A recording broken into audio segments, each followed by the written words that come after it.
Pessoal, muita gente aqui me perguntando, Júlio, eu estou vendo muita gente gripada, muita gente resfriada, muita gente doente, né? Não ouço mais falar de Covid, nem de gripe.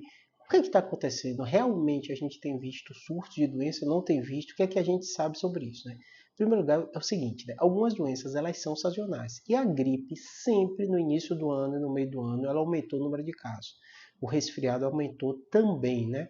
E nos últimos anos a Covid também tem aumentado. Ou seja, a gente está vivendo uma onda de Covid, de gripe, de resfriado.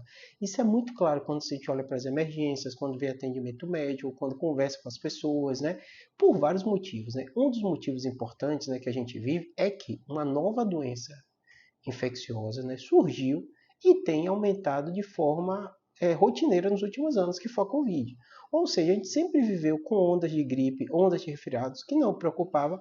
Agora a gente tem uma nova doença que veio somar. Ela não pegou os casos que era gripe e agora não. A gente, além de gripe, além de resfriado, a gente tem a Covid, né? A gente viu também nos últimos meses falar do metapneumovírus, né? A Covid veio com essa nova variante XAC que tem sido mais leve, né? O metapneumovírus não mostrou casos muito graves, mas já chegou aqui no Brasil e temos visto os casos também, né? A gente viu uma onda recente de gripe nos Estados Unidos, recorde dos últimos 15 anos, né? Que está chegando aqui no Brasil também. Então, tudo isso tem feito a gente ver esses casos. Mas, uma coisa boa é que não são casos tão graves, né?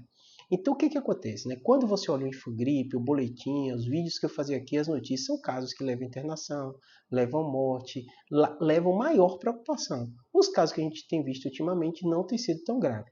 Não quer dizer que a gente não deve se preocupar. A gente deve se preocupar. E como a gente vai se preocupar? Fazendo a atitude que mais evita você ter a forma grave. E pegar também a doença, né? Que é vacinado.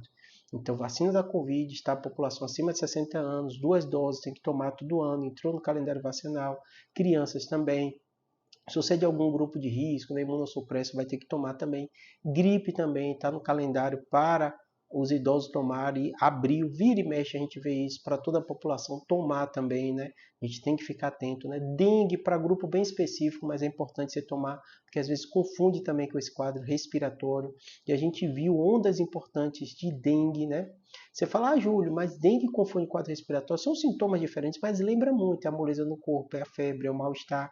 Então, às vezes, passa despercebido. Então, quando a gente soma todas essas doenças que a gente tem visto no Brasil, é um quadro realmente preocupante quando a gente fala de sintomas, mas de morte, gravidade, a gente não tem visto tão alto, tá bom? É mais do que era antes da pandemia, porque a Covid entrou somando e a Covid é mais grave do que gripe, do que resfriado. E, além disso, tem um somatório desse surto de dengue assustador que a gente viu no ano passado e um sorotipo novo que está pegando também muita gente esse ano, tá bom? Espero que tenha ajudado. Não precisa desespero, não precisa preocupação e vamos ficar atento a qualquer novidade eu falar aqui para vocês.